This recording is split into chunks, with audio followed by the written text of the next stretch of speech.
I arrive before sunrise, when the jungle feels like a closed door. Mist hangs low, clinging to palm fronds and broad leaves. Insects pulse in the darkness like tiny engines. The ground is soft, and the path is just high enough to keep my feet out of the wet. Every step stirs the smell of earth, warm, sweet, and alive. The forest doesn't open politely, it presses in. Vines loop from branch to branch like ropes. Roots grip the soil like knuckles. You can feel how quickly this place would reclaim anything abandoned. Then the trees thin. Angkor Wat appears, not as a silhouette, but as a shape with intention. 5 towers rise like stone mountains above a perfect rectangle of walls and water. The moat is so wide and calm, it reads as a lake. In the first gray light, it mirrors the temple so cleanly that Angkor Wat seems doubled. 1 temple in stone, 1 temple in reflection. I stop without meaning to. Because in the year 1200, this isn't a ruin. It's a functioning heart, part sacred site, part political center, part machine of daily labor.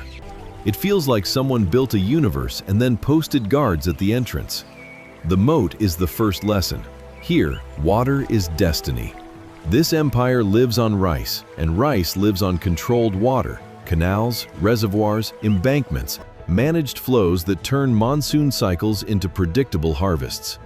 At Angkor Wat, water becomes something else too. It becomes theology. The moat is not just a boundary, it is an ocean, the cosmic sea, separating the ordinary from the sacred. A straight causeway cuts across it like a blade.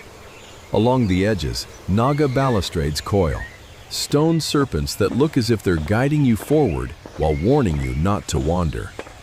Lions stand as sentries, not cute, not decorative, but firmly in charge. People move along the causeway in quiet streams.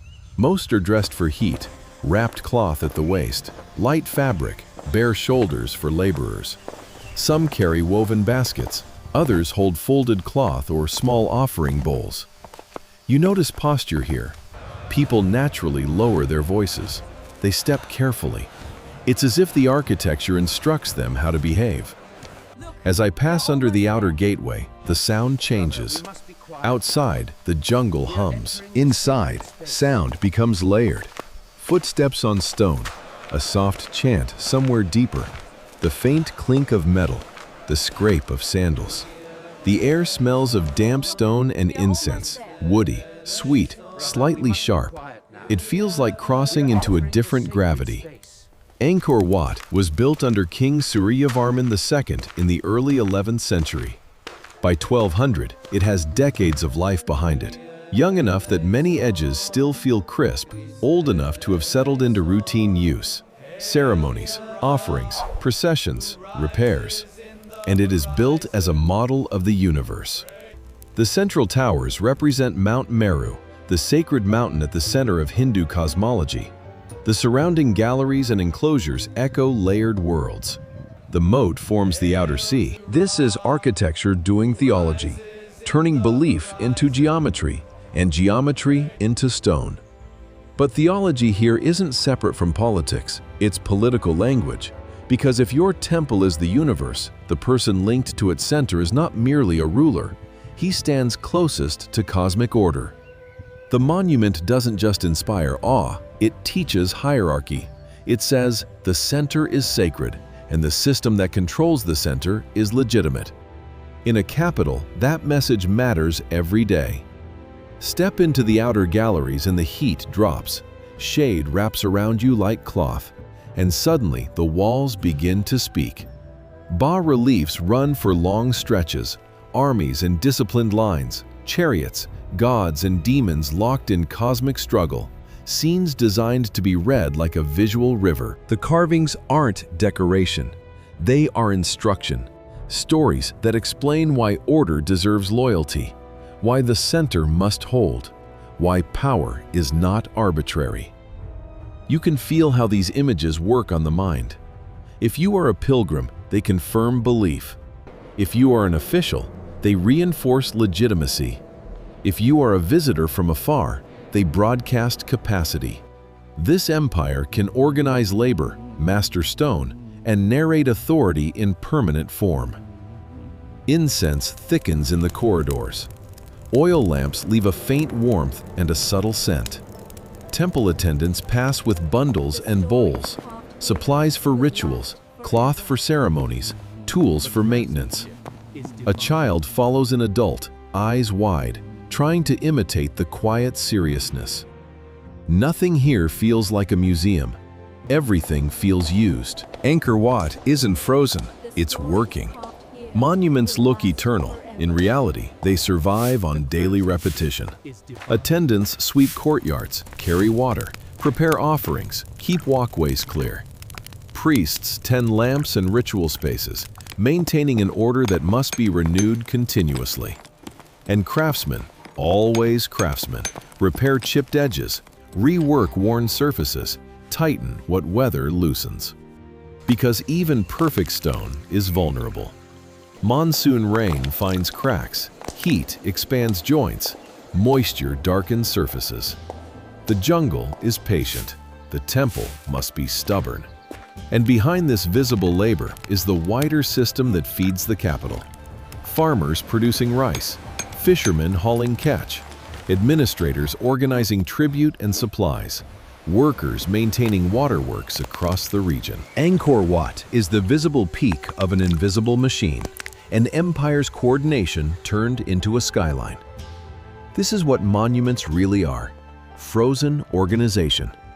The closer you move toward the sanctuary, the more the temple tightens its grip on you. Gate after gate, courtyard after courtyard, each layer feels like a filter. The architecture doesn't say restricted with signs, it says it with design. Not everyone belongs everywhere. Your body learns your place by the time you reach the inner sections. Then the stairs begin. They're steep, steeper than modern stairs, built to force humility. You lean forward, hands on stone, step by careful step. The climb slows you down. It makes you focus. It reminds you that the sacred center is not meant to be casual.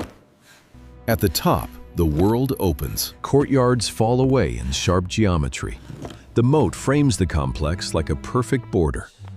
Beyond the walls, the landscape stretches green and flat, threaded with the faint logic of roads and waterworks.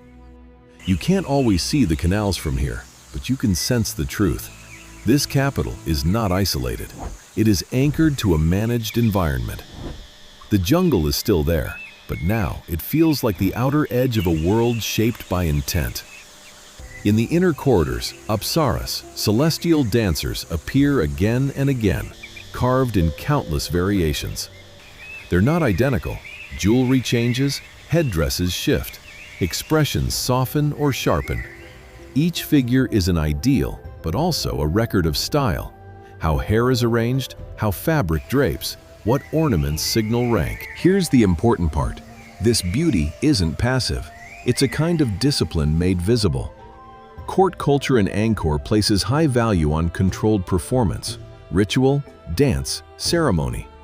These carvings remind everyone that refinement belongs to the sacred sphere, and by extension, the court that governs sacred order governs beauty, discipline, and legitimacy too. In this temple, aesthetics becomes political language, carved into sandstone. By mid-morning, I find a shaded area where people gather quietly. Offerings are arranged with care, flowers, bowls of water, small bundles. A chant begins, low, steady, almost like breathing. No one speaks loudly. Children are hushed and held close. The mood is not theatrical, it's focused.